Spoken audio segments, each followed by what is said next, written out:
Hey guys and girls, for those of you that already follow me on YouTube, you're probably aware that I'm a pretty keen cliff jumper, and for such an inherently dangerous sport, there doesn't really seem to be any information out there on how to do it safely.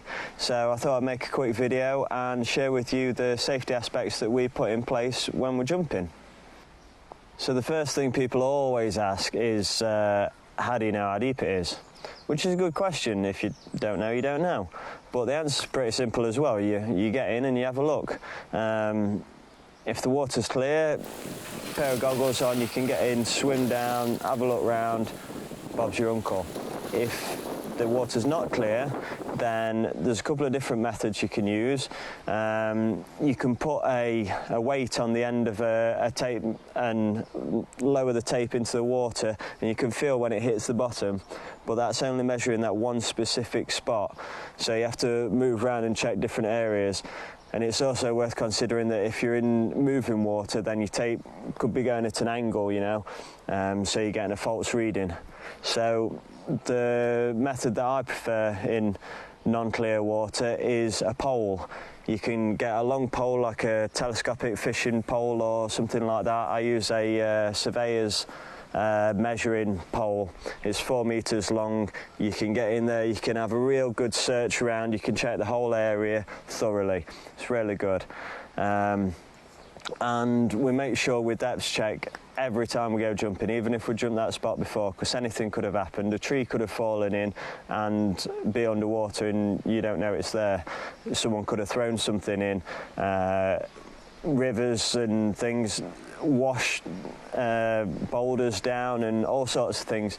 So you really have to make sure you check the area every time you go jumping. Depth-wise, you want at least 4 meters, 13 foot. If I do a nice entry, I will, at 13 foot, touch the bottom, but only gently, and then push off again.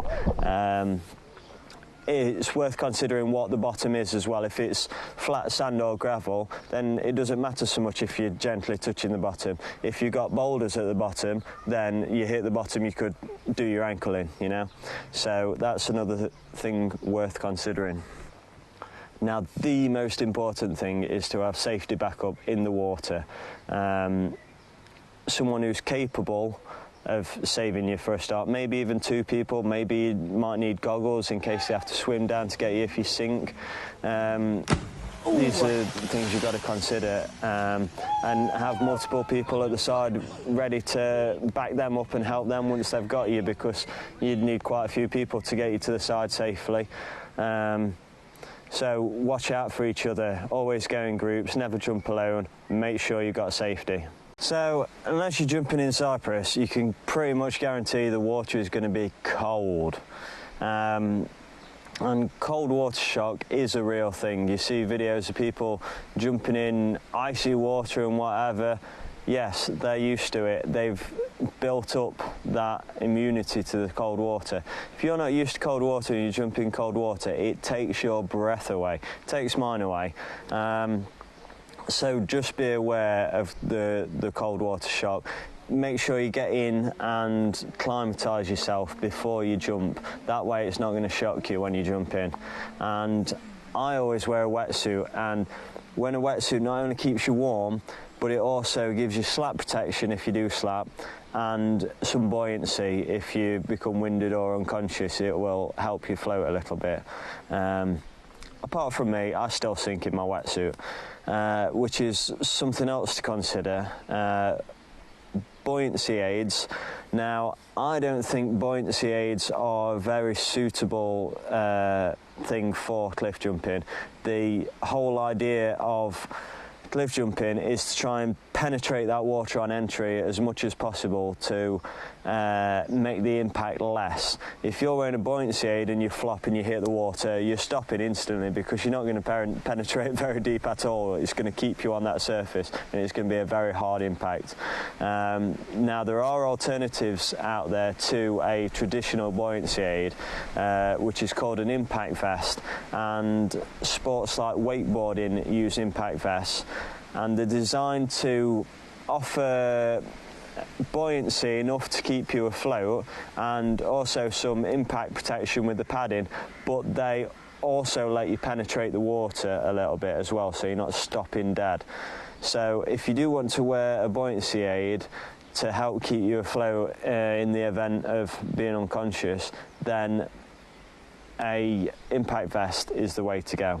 Safe egress from the water. Now, obviously you've got to acclimatise yourself and depth check, so you've already tested your egress route, but just in case someone else has done all that, make sure you are capable of getting out, because some of the get outs at cliff jumping spots can be quite sketchy.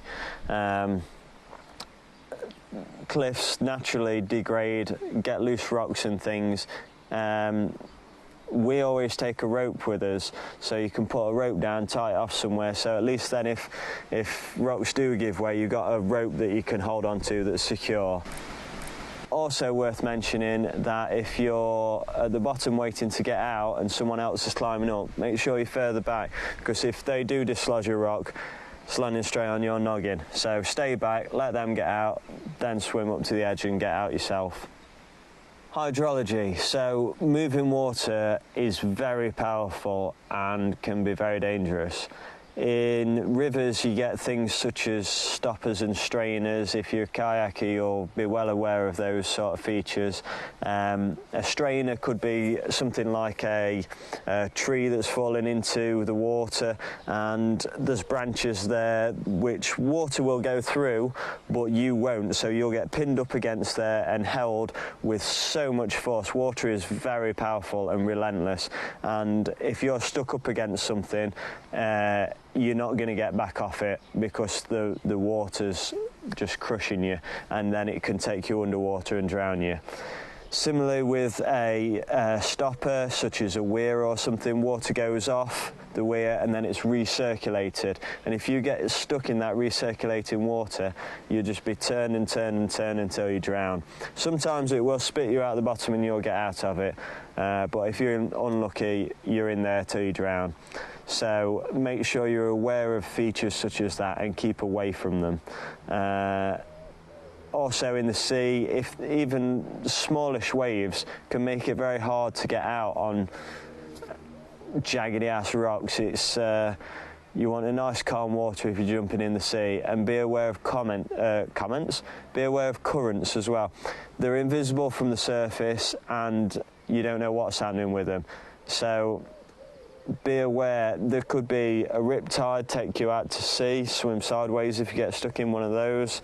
There could be random ass features, like a friend of mine went to check out a spot at a big arch, and the water flows through the arch and then you get like a whirlpool forming, and he got sucked underwater and then like 30 seconds later popped up over there. So be aware of the water you're jumping into and what's actually happening, because there are some very dangerous features in moving water. And the last thing I'm going to talk about is form and experience.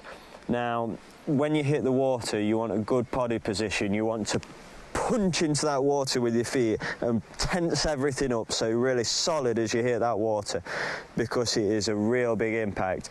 And if you're not in the right position and tensed up, it can literally crumple and fold you in two. Arms-wise, you can put your arms down by your side, cup your balls, across your chest, whatever. Just don't put them out. If you put them out from a lower height, you're going to get a bad slap. From a big height, it can rip your shoulder out your socket. So arms in, punch, and just be solid, because the impact is hard. And experience-wise, make sure you're building that height up gradually. I would say go no more than 10 foot more than what you're comfortable with your current experience level. If you go more, the impact goes like this. You'd be surprised. If you go from 30 foot to 60 foot, 30 foot's fine, you can do that all day. 60 foot, it'll fold you in half. So just be aware and stick to what you know, build up gradually.